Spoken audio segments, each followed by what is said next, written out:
하나님 아버지, 이 시간 주의 말씀 받기 원합니다. 말씀을 기록하시고 말씀을 보존하신 성령님, 이 시간 우리에게 조명하여 주셔서 주의 말씀을 깨닫게 하여 주옵시며 간직하게 하여 주옵시며 그대로 순종하게 하여 주셔서 100배, 60배, 30배의 아름다운 결실을 맺게 하여 주옵소서. 부족한 자를 말씀의 통로로만 사용하여 주옵시며 우리 모두 좋은 밭이 되어 풍성한 열매 맺게 하여 주옵소서. 예수님 이름으로 기도하옵나이다. 아멘. 오늘은 12월 첫째 주일입니다. 2017년 이제 한 달 남지 않았는데요.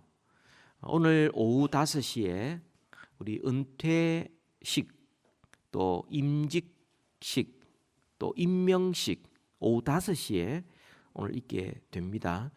우리 모든 성도님들 다 참석하셔서 또 격려도 해주시고 또 기도도 해주시고 함께 마음을 모아주시면 너무너무 좋겠습니다. 오늘은 특별히 교회 설립 기념주일로 우리가 지키게 되는데요. 지금으로부터 43년 전 1974년 12월 4일이 우리 산호세 한인 장로교회가 이 캘리포니아 주 정부에 교회로 등록한 날, 이 날을 우리가 중심으로 우리가 임직식도 하고 은퇴식도 하고 이렇게 교회 잔치를 하는 것입니다. 우리 산호세 한인 장로교회가 지나온 역사들을 이렇게 쭉 살펴보면 1970년도부터 이 지역에 있는 한인들이 함께 모였습니다.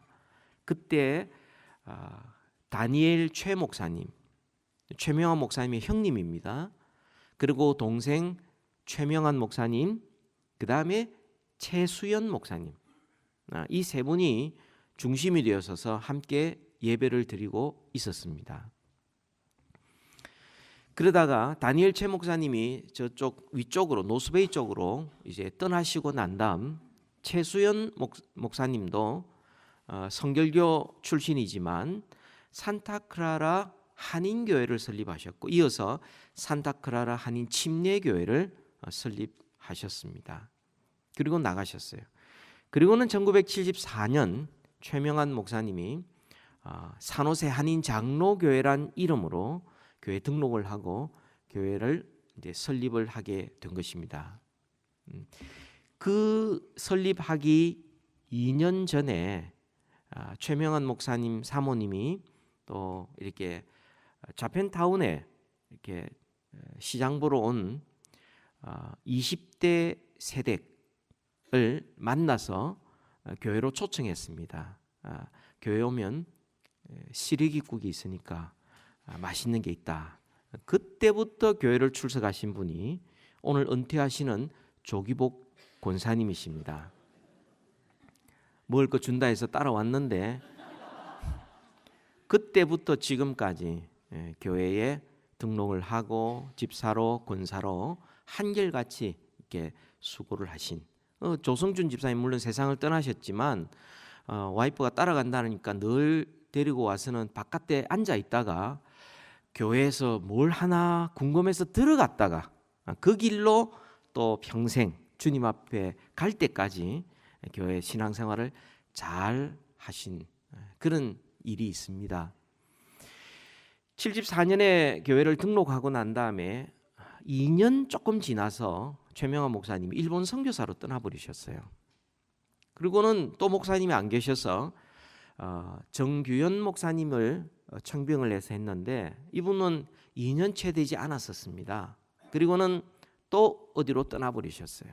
이제 목사님이 계시지 않는 교회가 되어버린 것이죠. 그 가운데 한국에서 장로 안수를 받고 이민 온 몇몇 장로님들 중심으로 이제 교회가 이렇게 함께 예배를 드리고 있는데 그 가운데 대표적인 분이 백남태 장로님과 신형강 장로님이십니다. 이 신형강 장로님이 연세가 많으시고 또 오랜 신앙생활을 했고 또 성경학교도 공부를 하셨기 때문에 설교도 하실 수가 있었고 또 기도에도 인도했고 또 신방도 직접 이렇게 다니셨습니다. 하다 보니까 너무 힘들어서 동생에게 이렇게 전화를 하면서 문의를 하다가 아예 동생을 이렇게 이 교회로 초청을 하게 되었습니다. 그분이 3대 목사님으로 오신 신영국 목사님이십니다. 한참 한국에서 부흥사로 대구 서교회를 담임하시고 있던 그 목사님이 오셔서 그리고는 1983년부터 2003년까지 20년 동안 교회를 섬기게 되었고 그때 지금 현재 우리 교회에 계시는 우리 김현겸 장로님, 또 정철화 장로님, 또 전남진 장로님, 문우견 장로님 이런 분들이 장로 안수를 받으시고 또 지금 있는 우리 또 조기복 권사님, 또 문연순 권사님, 또 김인숙 권사님 이런 분들이 또 이렇게 권사님으로 세워지게 되었고 또 교회도 이전에 건축하려고 밭을 사둔 게 있었는데 그 밭값이 오르면서 그것을 팔고 산호세 쪽에 은행 건물을 사서 이제 매입을 해서 들어가게 되었습니다. 헌법이 정한 대로 70세 은퇴하고 난 다음 그 다음에 제가 오게 되었어요.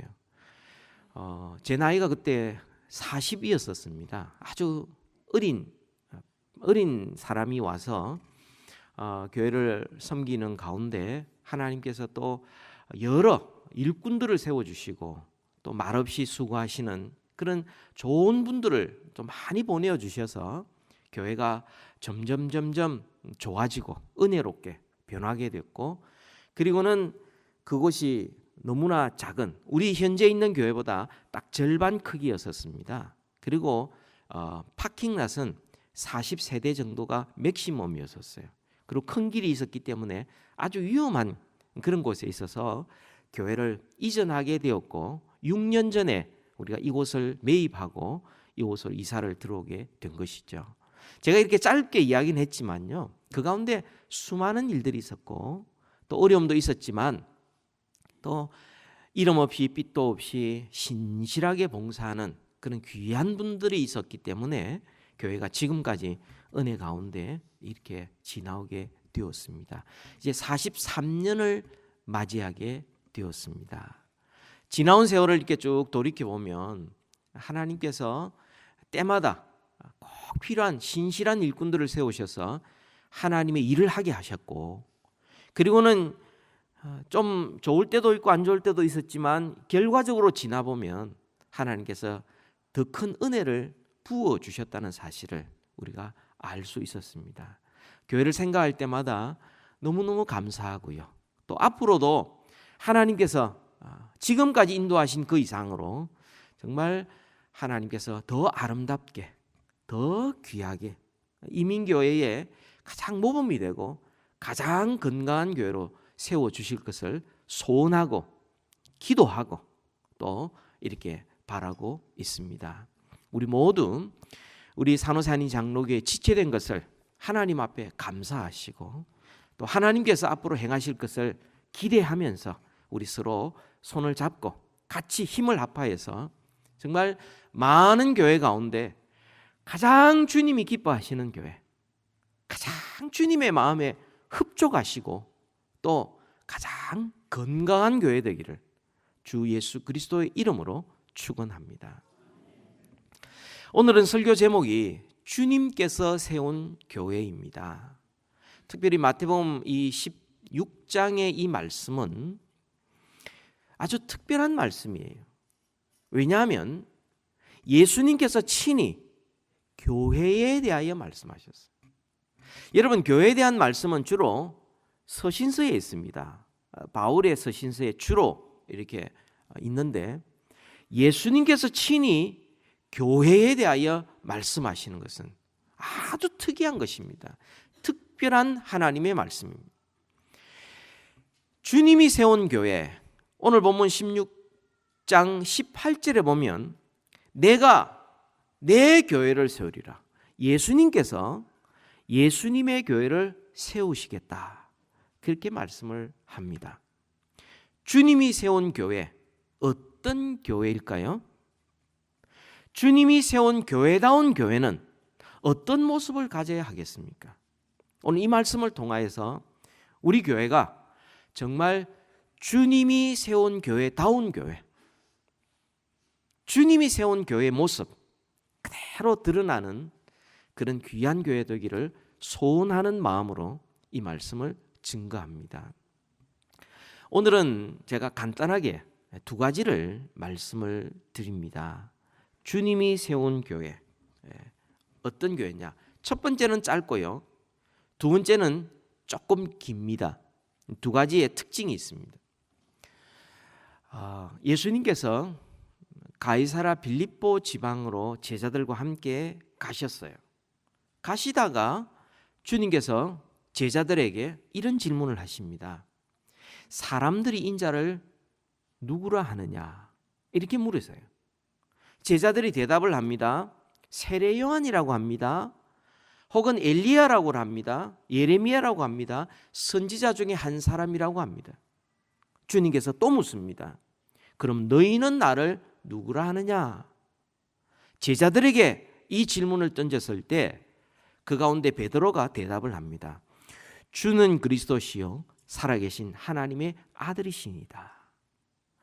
이 유명한 이 대답을 했을 때 주님께서 너무 기뻐하셨어요. 요나의 아들 시몬아, 내가 복되다.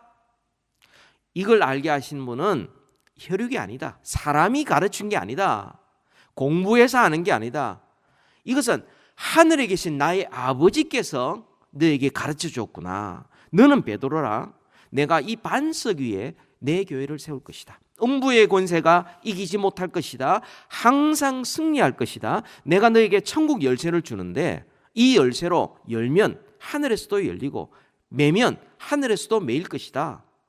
그렇게 주님께서 말씀하셨어요. 그리고는 주님께서 내가 그리스도인 것을 너희들이 말하지 마라. 알리지 마라. 아직 때가 되지 않았다. 그렇게 말씀하시고 난 다음 제자들에게만 특별하게 말씀합니다. 내가 예루살렘에 올라가서 내가 많은 고난을 받고 죽을 것이다. 그런데 죽는 게 끝이 아니고 3일 만에 내가 다시 살 것이다 라고 제자들에게만 예수님의 죽음과 부활에 대해 가르쳤어요. 그 말을 듣고 있던 베드로가 주님 그러면 안 됩니다라고 예수님을 책망했어요. 아니 우리가 예수님을 어떻게 따랐는데 모든 것 다 버리고 예수님을 지금까지 주님을 희망으로 삼고 내가 살았는데 주님이 죽어버리면 어떡합니까? 라고 예수님을 막 따지고 책망할 때 예수님께서 베드로를 보시고 사탄아 물러가라.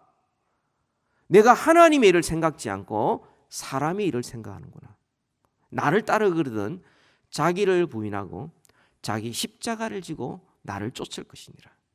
주님께서 그렇게 말씀하셨습니다. 이런 전체 흐름 속에서 주님께서 주님의 교회를 이렇게 어떤 교회가 주님의 교회인지를 우리에게 말씀해 주고 있습니다. 첫 번째는 우리가 너무나 잘 아는 말씀이죠. 주님이 세운 교회는 주님이 주인이 되시는 교회입니다. 주인이 내 교회, 예수님의 교회, 예수님이 설립하시고 예수님이 주인이신 그 교회, 그게 주님의 교회입니다. 여러분 우리 교회는 누가 세웠습니까? 우리 교회는 어떤 분들은 최명한 목사님이 세웠다 그러는데요. 아닙니다. 예수님이 세우셨어요. 그러면 우리 교회는 누구의 뜻대로 움직여야 합니까? 예수님의 뜻대로 움직여야 합니다. 어떤 사람은 충성한다고 목사님 뜻대로 아닙니다. 어떤 사람은 교회 대표가 장로니까 장로님 뜻대로 아닙니다. 예수님 뜻대로.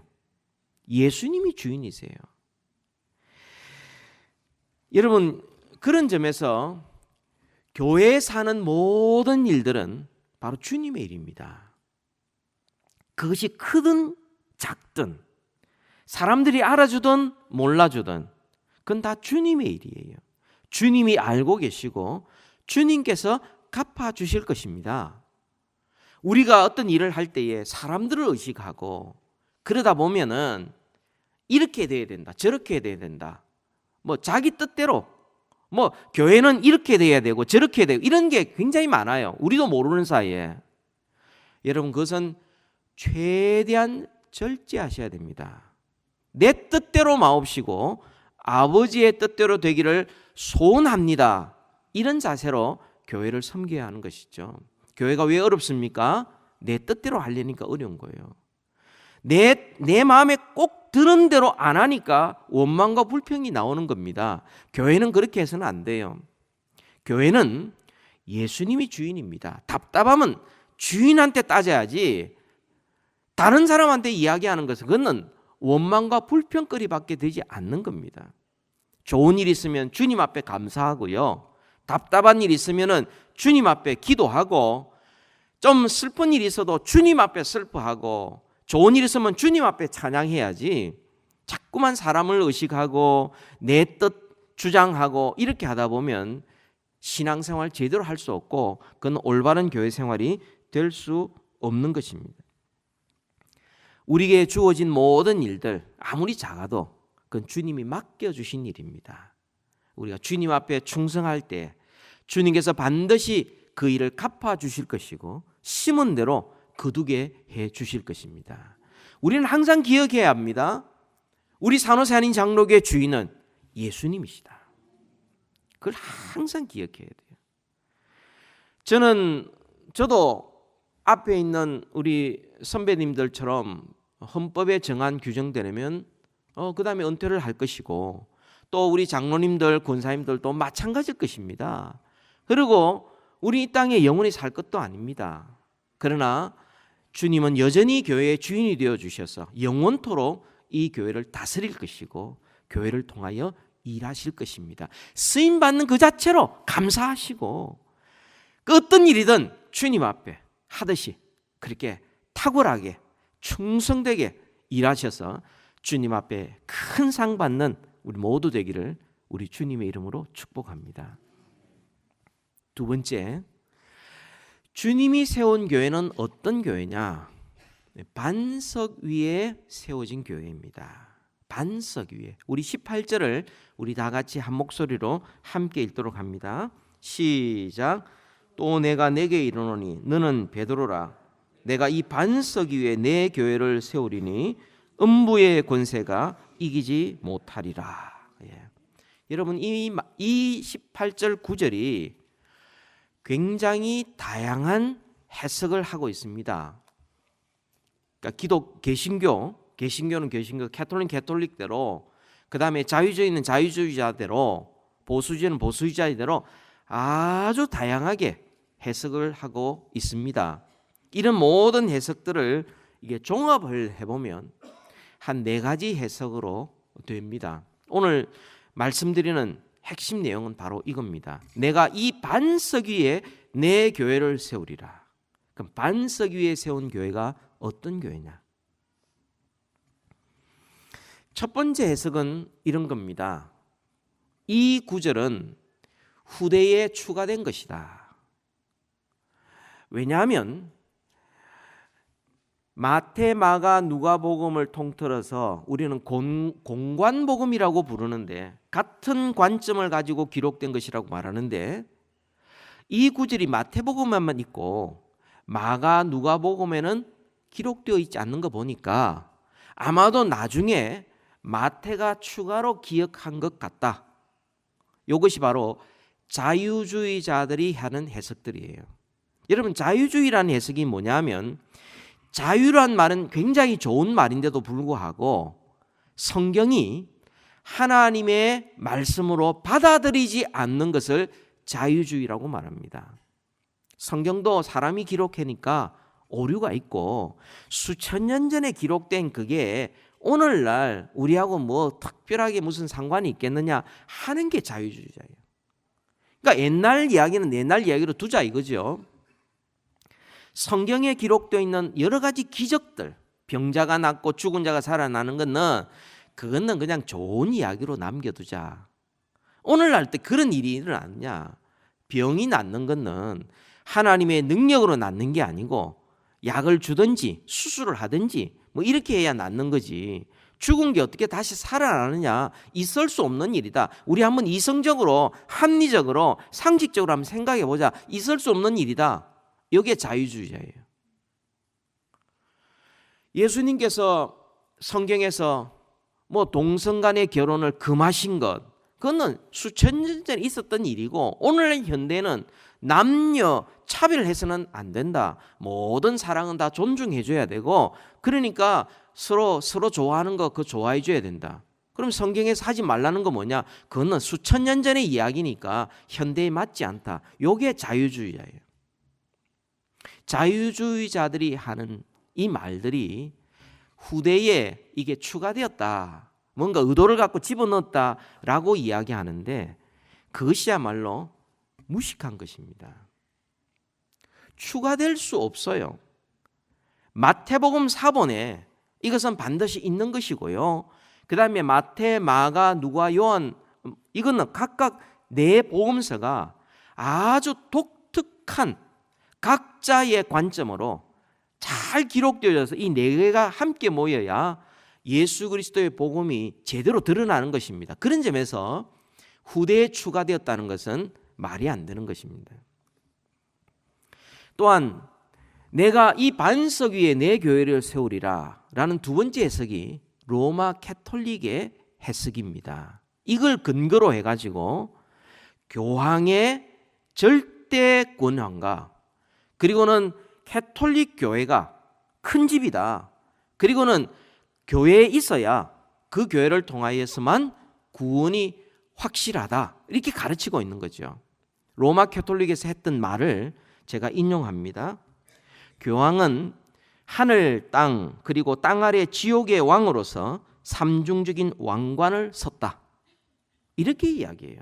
그래서 교황이라고 부르는 거죠. 황제라고 부르는 것입니다. 그 황제가 하늘과 땅, 그리고 땅 아래 그걸 모든 걸 지배한다는 겁니다. 결정한다는 겁니다. 교황은 두 개의 칼, 즉 영적인 것과 현세적인 것을 장악한다. 그래서 캐톨릭 교회가 모든 것을 다, 캐톨릭 안에 있는 모든 영적인 권위가 교황과 캐톨릭 교회에 있습니다. 그리고 현세도 장악한다 그런 점에서 이들은 전 세계에 바티칸 대사를 파견합니다. 현세를 장악하기 때문에. 그리고 그들이 또 이렇게 가르칩니다. 캐톨릭 교회는 전 교회를 통치하는 명예와 사법권, 그걸 성 베드로에게 첫 번째 주셨고, 그와 동일한 영적 권위를 베드로의 계승자라고 할 수 있는 로마의 여러 교황과 주교들에게 주었고, 진정으로 그리스도를 따르려면 캐톨릭 교회에 반드시 소속되어야 된다, 이렇게 가르치고 있습니다. 이 구절 하나 가지고서 교황이 베드로의 후계자라고 이야기하는 것은 말도 되지 않습니다. 말할 필요조차도 없는 거죠. 사실은 예수님께서 베드로에게 사탄아 물러가라 라고 이야기했던 건 속 빼버리고, 지금 있는 교황과 베드로의 상관관계도 그것도 성경적인 근거도 없이 그들이 그렇게 주장하는 것은, 그것은 권위주의 산물일 수밖에 없는 것입니다. 이것도 우리가 말할 필요가 없습니다. 세 번째로는 이 반석을 신앙 고백으로만 보는 견해입니다. 베드로는 베드로고 반석은 반석으로 이렇게 해석하는 견해입니다. 개신교에서 그렇게 하고, 중세시대 이전까지, 중세시대까지도 이 반석을 뭐라고 해석했느냐 하면 예수님이라고 해석을 했었어요. 산돌이신 예수 그리스도 위에 교회가 세워져야 된다, 이렇게 해서 그리스도를 이렇게 반석이라고 그렇게 해석을 했습니다. 베드로는 베드로고 반석은 반석이라는 이 해석이 있는데요, 이것도 좀 해석이 그렇게 자연스럽지가 않습니다. 왜냐하면 지금 예수님께서 너는 베드로라 라고 말씀하시고 난 다음에 이어서 이 반석 위에 내 교회를 세우리라 이렇게 말씀해요. 그러니까 너는 베드로라는 말과 이 반석 위에라는 말이 뭔가 연관이 조금이라도 있는데 그걸 딱 잘라가지고 베드로는 베드로, 반석은 반석, 반석은 신앙 고백, 베드로는 베드로 이렇게 하는 것이 그렇게 자연스럽게 보이지 않습니다. 뿐만 아니라 만약 예수님께서 이것이 신앙 고백뿐이라면 예수님께서 이렇게 말씀하시는 것이 더 분명했겠죠. 너는 베드로라. 너가 고백한 그 신앙 고백 위에, 너가 한 말 그 위에 내가 내 교회를 세우리라. 이렇게 하시는 것이 더 분명했을 텐데 주님께서 그렇게 하고 있질 않고요. 또 앞뒤 문맥을 보면은 지금 주로 베드로하고 이야기를 하고 있어요. 베드로에게 대답하고 묻고 답하고 그 다음에 천국의 열쇠도 너에게 준다 이렇게 말씀을 하고 있는 것입니다. 이게 지나쳐버리면 캐톨릭이 이야기하는 그런 베드로 혹은 그 후계자 캐톨릭 교회 교황 이렇게 가버리고 또 이것이 좀 극단적으로 지나쳐버리면 이것이 그냥 신앙 고백으로 끝나버려서 베드로가 상관이 없어지는 이거 둘 다 조금 지나친 해석입니다. 그렇다면 여러분 이 반석 위에 내 교회를 세우리라 할 때에 이 의미는 어떤 의미입니까? 주님이 세운 교회는 반석 위에 세운 교회인데 그럼 이 반석 위에 세운 교회가 어떤 교회냐? 오늘 보면 18절에 우리는 두 가지를 살펴봅니다. 첫 번째로는요. 너는 베드로라 하는 주님의 말씀에 여기에 해석의 키가 있습니다. 우리가 흔히 이 생각하기를 저도 옛날에 이렇게 성경공부할 때 이렇게 살펴보면 베드로라라고 할 때 이 페트로스라는 남성형 명사를 사용하고 있습니다. 근데 이 반석 위에라는 말은 페트라라는 여성형 명사를 사용하고 있어요. 이것을 이제 구분을 해가지고 페트로스와 페트라라는 것이 이건 남성형이고 이 여성형이기 때문에 다른 것이다라고 이야기하지만 그러나 그 차이는 그렇게 크지가 않습니다. 뿐만 아니라 진짜 중요한 것은 예수님께서 지금 베드로를 보시고 너는 베드로라 하신 이것이 단순한 것이 아니라는 거예요. 바로 앞에 요나의 아들 시몬아라고 불렀던 그 예수님께서 여기에서 신앙 고백을 듣자마자 너는 베드로라 이렇게 말씀하시는 거예요. 여러분 이 차이가 굉장히 중요한 것입니다. 요나의 아들 시몬이 하나님께서 가르치는 진리를 깨닫는 순간 주님께서 그에게 너는 베드로구나. 하나님이 너에게 가르쳐 주셨구나. 너는 너 스스로가 깨달은 것이 아니라 내 아버지께서 나의 아버지께서 너에게 가르쳐 주었구나. 너는 깨달음 받은 베드로구나 라고 말씀하신 것입니다. 그러니까 문맥으로 보면 이 반석 위에 라고 말씀한 이 반석이라는 말은 우리가 이야기하는 인간 베드로를 이야기하는 것이 아닙니다. 이것은 하나님의 그 교회에 대한 비밀을 깨달은 그 요나의 아들 시몬 그 위에 하나님의 계시를 깨달은 바로 그 위에 하나님께서 내 교회를 세우겠다 그렇게 말씀을 합니다. 여러분 이 본문이 제가 조금 어려운 말을 드리지만 예수님께서 그 당시 이야기할 때는 너는 베드로라 라고 부르는 이것은 헬라어로 아주 특별한 말입니다. 왜냐하면 이 베드로 반석이라는 말이 예수님의 일상 언어로 볼 때는 그것은 게바이기 때문에 그렇습니다. 너는 게바다 라는 것입니다. 너는 반석이다 이런 뜻입니다. 그냥 혈육적으로 봤을 때는 베드로, 시몬의 아들, 요나의 아들, 그냥 그의 이름이 시몬이었었어요. 그런데 주는 그리스도시요 살아계신 하나님의 아들인 것을 깨닫는 이 베드로 위에 하나님께서 주님의 교회를 세우시겠다, 그렇게 말씀하고 있는 겁니다. 이 교회가, 이 반석이 어떤 특징이 있냐면 이어지는 18절 하반절에 보면 음부의 권세가 이기지 못한다, 이렇게 말씀을 합니다. 음부의 권세, 흔들리지 않는다는 거죠. 죽음의 문이 아무리 공격해도 결코 패하지 않는다. 그럼 반드시 승리한다는 겁니다. 주님께서 주는 그리스도시요 살아계신 하나님의 아들이십니다를 깨닫는 이 사도를 위해 주님의 교회를 세우고, 이 교회 위에 세워진 교회는 죽음도 이기지 못하고 핍박도 이기지 못하고 결국은 승리할 수밖에 없음을 우리에게 가르쳐주고 있는 겁니다. 여러분, 교회 역사를 보면은 수많은 핍박을 받았어요. 어려움을 너무 많이 받았습니다. 그럼에도 불구하고 주 예수 그리스도의 교회는 결코 망한 적이 없습니다. 그 교회를 핍박하던 아수르, 티그랏 빌레셋, 사르곤으로 대표되는 이 아수르, 느부갓네살로 대표되는 바벨로니아,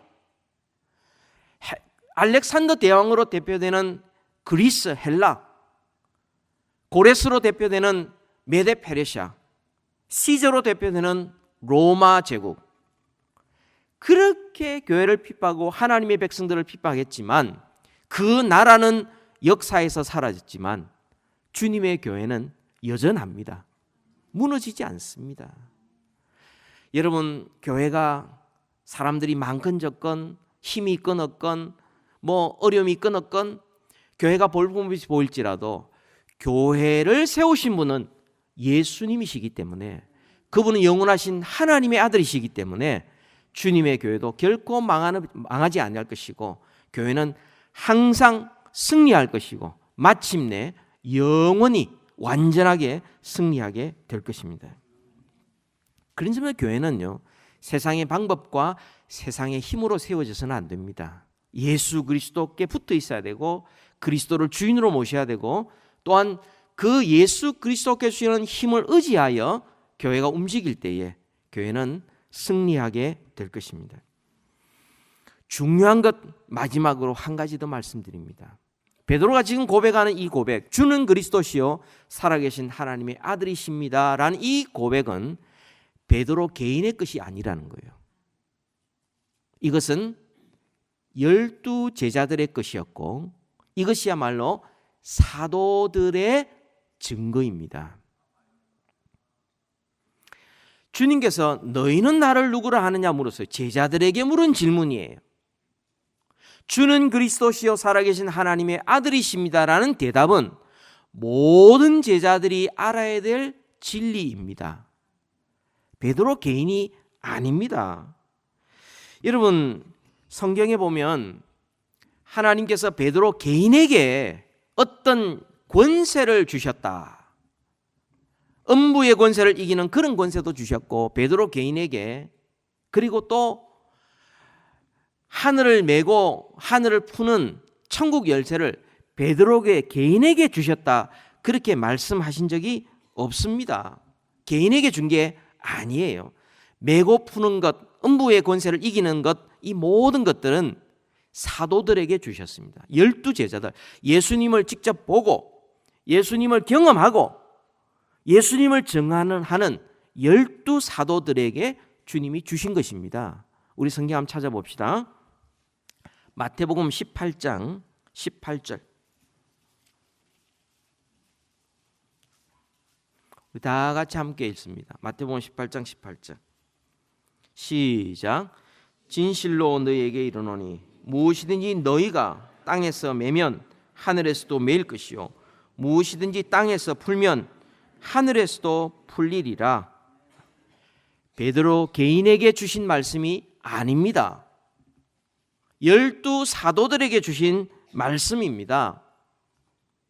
그럼에도 불구하고 베드로를 이야기하고 베드로의 후계자로 그러면서 하늘과 땅과 땅 아래의 모든 권세를 이 베드로 후계자인 교황이 가졌고 교황은 잘못이었고 가톨릭 교회만이 진짜 교회라고 이야기하는 것은 그것은 성경에서 한참 벗어난 것입니다.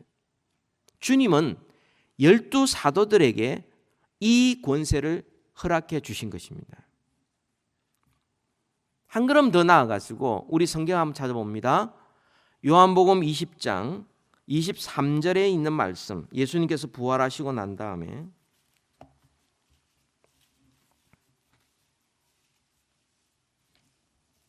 다 같이 함께 읽읍시다. 시작. 너희가 누구의 죄든지 사하면 사하여질 것이요 누구의 죄든지 그대로 두면 그대로 있으리라 하시니라. 이게 뭘 이야기하죠? 교회의 권징을 이야기하는 것입니다. 너희라고 이야기했어요. 12사도, 그 위에 세워진 교회, 그 교회가 땅에서 매면 하늘에서도 매이고 땅에서 풀면 하늘에서도 풀리리라, 그렇게 말씀합니다. 천국 열쇠를 준 것이 베드로 개인에게 준 게 아니에요. 이게 천국 열쇠라는 말도 우리 한글 성경에는 단수형으로 나오지만 정확하게는 복수형이에요. 천국 열쇠들이에요. 한 번 사용하고 끝나는 게 아니라는 겁니다.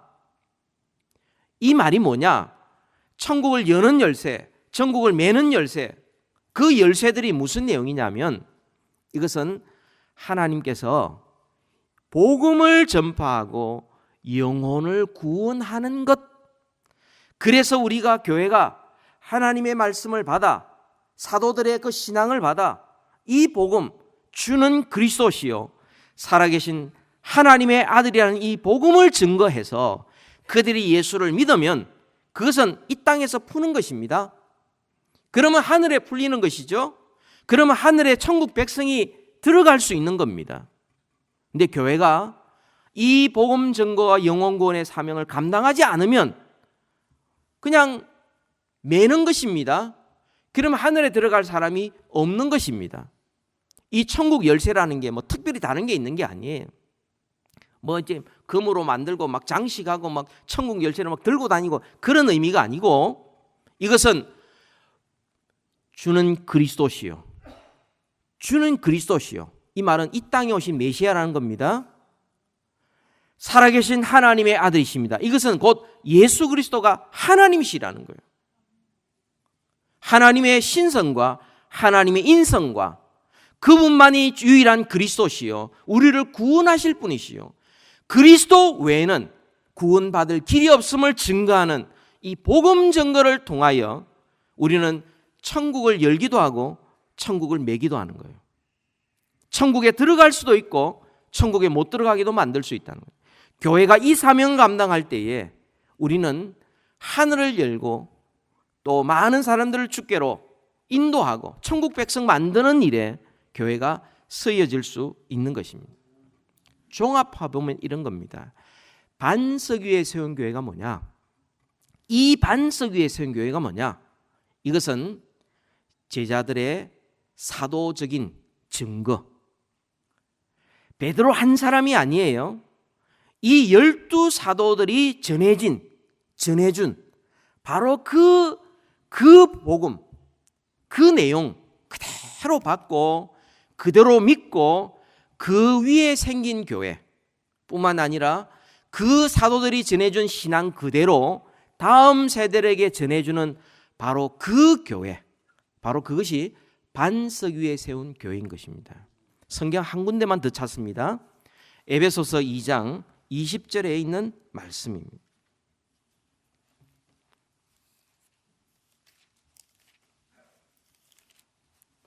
에베소서 2장 20절부터 22절까지의 말씀, 교회에 대한 것입니다. 특별히 20절을 다 같이 읽읍시다. 시작.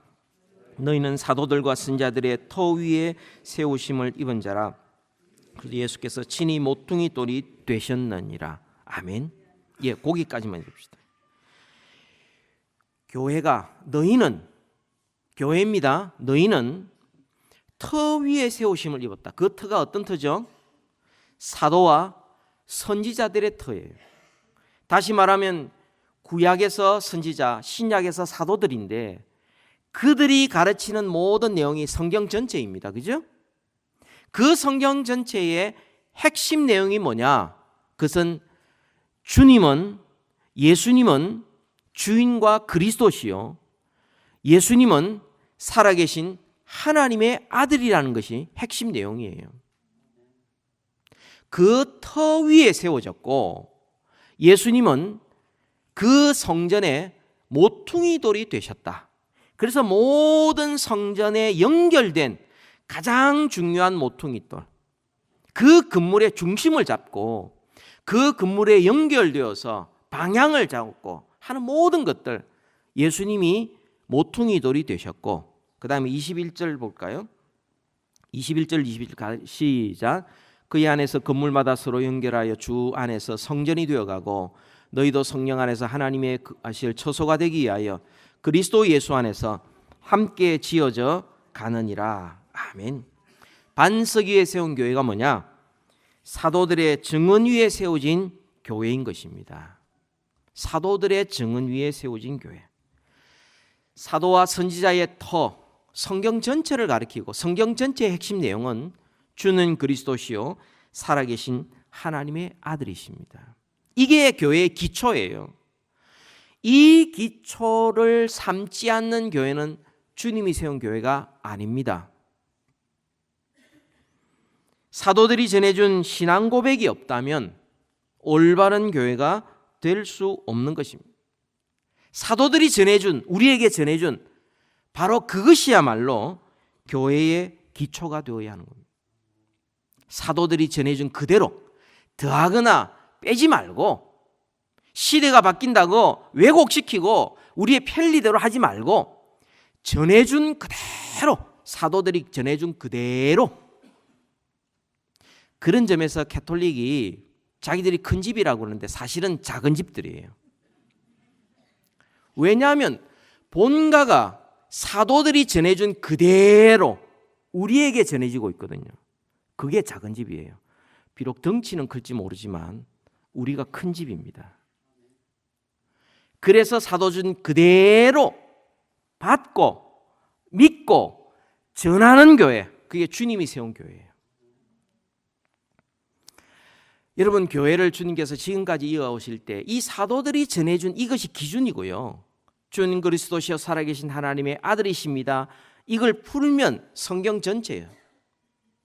핵심이 그거예요.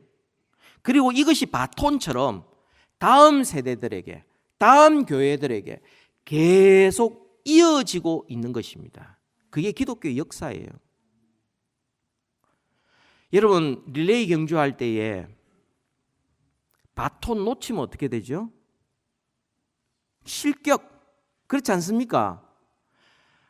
아무리 빨리 뛰어도 바톤 놓치면 실격이에요. 그죠?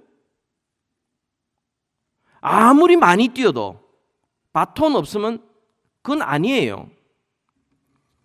아무리 앞서고 아무리 크고 아무리 유명해도 주님께서 우리에게 주신 그 바톤, 우리가 전해줘야 될 이 바톤을 놓쳐버리면 우리는 실격, 주님의 교회 될 수가 없는 것입니다. 우리의 바톤. 우리 산호세 한인 장로교회가 43년 동안 이렇게 지나오면서 좋을 때도 있었고 힘든 때도 있었습니다. 지금도 우리 교회가 좋은 점도 있고 또 약점도 있어요. 그런데 우리 교회가 가장 잘 해왔고, 그리고 우리 교회가 가장 중요하게 여기는 것은, 그것은 사도들이 전해준 그 신앙 그대로 믿고 그대로 따르려고 했던 것입니다. 이게 우리 교회의 가장 중요한 가치요. 이것이야말로 우리가 다음 세대들에게 전해주어야 될 것들입니다. 뭐 건물을 전해주고 사람을 전해주고 뭐 어떤 인포메이션 전해주고 프로그램 전해주고 이게 아니고, 우리가 다음 세대들에게 전해줘야 될 것은 사도들이 계속해서 주님이 세우신 교회들을 통하여 우리에게 전달해 준 그 신앙, 그것을 우리 다음 세대들에게, 그 다음 세대들에게 계속해서 우리가 전해주는 것, 이것이 가장 중요한 것입니다. 우리 교회가 가지고 있는 사도들이 전해준 가장 중요한 5가지의 오직 있지요. Five solas. 오직 믿음, 오직 은혜, 오직 성경, 오직 예수 그리스도, 오직 하나님께 영광. 이 5가지, 이것은 타협할 수가 없습니다. 우리 교회가 중요하게 생각하는 3가지 중심이 있죠. 첫 번째가 하나님 중심이에요. 두 번째가 성경 중심이에요. 세 번째가 교회 중심입니다. 이 5가지의 솔라와 3가지의 중심을 우리는 기억해야 하겠습니다. 지난 43년간 역사하신 하나님께 감사하고 주님 다시 오실 그때까지 앞으로 우리가 이 땅에 사는 한, 우리 교회가 존재하는 한, 우리가 바른 신앙 위에 서고 바른 교회 생활을 함으로써 주님 앞에 섰을 그때에 착하고 충성된 종. 왜 착합니까? 전해준 그대로 받고 그대로 전해줄 때에 착한 것입니다. 착하고 충성된 종으로, 착하고 충성된 교회로 주님 앞에 서는 우리 모두 되기를 주의 이름으로 축복합니다. 우리 기도하십시다.